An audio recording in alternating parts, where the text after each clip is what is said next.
NBA players are role models. They play the game on the world stage and define what basketball is all about. Of course, they don't always do a good job of it. Sometimes players show poor sportsmanship. Other times, players behave like they have no sportsmanship at all. Keep watching to learn about some of the most infamous no sportsmanship moments in basketball. Dennis Rodman and the cameraman. In this video, we're going to discuss the moments that shocked the basketball community. Scuffles, hard fouls, and heated exchanges are fairly routine, though never condoned. Every once in a while, however, there are moments when players act out in ways that no one has ever seen before. At their worst, these moments end up changing the way the sport is viewed by the general public. That's exactly what happened in 1997 because of Dennis Rodman. Rodman had already been with the Bulls for a year and won a championship, so his reputation was well known by then. As one of the most eccentric sports personalities, Rodman was expected to do things that were out of the ordinary. By 1997, the basketball world had already witnessed Rodman headbutting his team mascot, reading magazines on the bench, and showing up with a different hair color just about every game. He also had a reputation for fighting. Rodman was as scrappy as they come, more interested in rebounds, steals, and defense than in scoring or being in the spotlight. However, that aggressive attitude put Rodman directly in the spotlight in January 1997. The setting was an away game at the Target Center in Minnesota against a 21-year-old Kevin Garnett and his 6th seed Timberwolves. Having only lost 4 games so far that year, and on the road to their historic 72 wins, the Bulls edged out a comfortable 10-point victory over the home team. But that's not what made the headlines the following morning. It was what happened between Dennis Rodman and the cameraman after a free throw attempt. It belongs to Minnesota. He kicked the cameraman. He was really upset. The announcers in the news stories that followed were more polite in their description of what happened. But if you have eyes and you watched it, you know. Rodman kicked him in the nuts, and hard. Amazingly, Rodman wasn't ejected from the game. The person who got escorted from the arena was actually the cameraman himself, on a stretcher. The cameraman's name was Eugene Amos. Amos was working as a freelancer that night and had chosen the risky position of sitting right underneath the basket. He was treated briefly at a nearby hospital, but as far as we know, he didn't sustain any serious injuries, somehow. One of the questions on everyone's mind that is still mostly unanswered to this day is what prompted Rodman to kick Amos in the first place. Falling into people on the sidelines is something Rodman did all the time. Something must have happened in this particular case that enraged him, whether for good reason or not. One theory is that Rodman reacted to Amos turning the camera towards him. When you watch the replay, you can see that Amos does turn the camera right into Rodman's face, and Rodman kicks him immediately after. While this explanation seems likely at first, the problem is that Rodman should have been used to this type of thing. Cameras are always pointed at players in action, especially when they make a dramatic play like this one. It's certainly possible that Rodman simply lashed out for some reason at this particular cameraman, but it doesn't seem like the best explanation. Another theory is that Rodman tripped, or at least thought he tripped, over Amos. The footage seems to support this, and so does a post-game interview with Phil Jackson. On his knee, and it ended up in falsetto, but Dennis come back and they said, "Dennis, did you do that on purpose?" And he said, he tripped me up on the thing. He said, I kicked him right above the knee. While it's not clear if he actually tripped over anything other than his own feet, it seems totally possible that Rodman would have at least felt like Amos stuck his legs out or had his camera in the way and caused Rodman to tumble over. Of course, Rodman also knew he was in a rival arena and that he was the most hated man on the opposing team, which leads us to a third possible explanation, which doesn't necessarily exclude the second. Amos may have said something to Rodman before he got kicked. It's hard to imagine anything he could have said to justify getting a size 14 sneaker in his crotch, but it could at least help to explain Rodman's dramatic reaction. We'll never know for sure, but the kick sent shockwaves throughout the sports world. Rodman was fined $25,000 and suspended without pay for 11 games, the second longest suspension in history at the time. The league also forced him to attend counseling. Making matters worse for Rodman, Eugene Amos also filed assault charges. This ramped up the controversy to a fever pitch. Bulls fans, Rodman himself, and even head coach Phil Jackson all became suspicious of Amos. They felt like he may have been faking, or at least exaggerating, his injury so he could sue Rodman for a bunch of money. During that same post-game interview, Jackson had also joked that he thought it was odd Amos developed a falsetto voice after being kicked in the knee. And I don't know what happened there, but it looked like he kicked the guy. It looked like he kicked the guy in the knee, and the guy suddenly got, falsetto. Rodman and others associated with the Bulls agreed that Amos had been kicked in the knee and not the groin. Others said it was the upper thigh. Amos clearly acted as though it was the crotch. Whether honestly or not, it isn't easy to tell by watching the footage all these years later, and it may be just one more puzzle to the story that we'll never fully solve. Rodman and Amos ended up settling out of court. This cost Rodman another $200,000. Fine, settlement, and lost salary all combined, the kick cost Rodman a staggering $1.5 million. But even that doesn't cover the loss he suffered in terms of his reputation, nor the loss the league suffered in terms of its public perception. This marks one of the first times that a player attacks someone on the sidelines, and it'll go down in history as one of the lowest moments in basketball sportsmanship. However, it's far from the only moment, and it isn't even the lowest. Delonte West, Wet Willie. Another moment in NBA history that left us all dumbfounded was in April 2016 during the game between the Utah Jazz and the Dallas Mavericks. This display of bad sportsmanship was made by Delonte West, who did something that to this day has never been repeated. The moment came after an off-ball foul committed by West himself. While running back on defense, West shouldered into the Jazz's Gordon Hayward, causing his Bieber hair to flip and the ref to blow the whistle.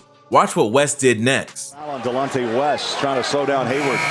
That's 3 on Delonte. How about that? Tell me the referee didn't see that. This was a first for the NBA. It may have even been a first for team sports in general. West was issued a technical foul, and he and the Mavericks went on to lose the game. West was also given a $25,000 fine, what the NBA officially called a physical taunt. West apparently claimed that he had been trying to remove lint from Hayward's ear. This bizarre and totally absurd lie did nothing to restore West's reputation. However, it did raise the question, what was West trying to do? One of the reasons this unsportsmanlike moment still stands out years later is that the motivations for it are very unclear. It was West who had fouled Hayward. Why was West the one who was upset? Also, if he was upset with Hayward, why didn't he do what basically every other player does when they're upset? Push, shove, yell, and so on. Nobody supports doing those things either, but at least they're natural reactions. Sticking your finger in your opponent's ear because you're angry at them is absolutely one of the weirdest things you could ever do. This viral moment changed the perceptions of some NBA fans who, for the first time, realized that players could be cruel and immature in addition to hostile and aggressive. Thankfully, nothing quite like this has happened since, but it'll live on for generations as a uniquely bad example, though not quite as bad as what's coming next. Bill Laimbeer and the Bad Boy Pistons. When you want to talk about bad sportsmanship in NBA history, you simply have to talk about the Bad Boy Pistons. One could argue that the Pistons in the '80s are the standard by which basketball sportsmanship is measured, which is to say, how bad it is. This is a team that managed to win back-to-back titles playing against legends like Larry Bird, Magic Johnson, and Michael Jordan while proudly trying to hurt their opponents on purpose. If that isn't poor sportsmanship, then what is? The highlight reel for these brutal competitors is a mile long. Books, documentaries, and even a special 2-hour 30 for 30 on ESPN have all been made.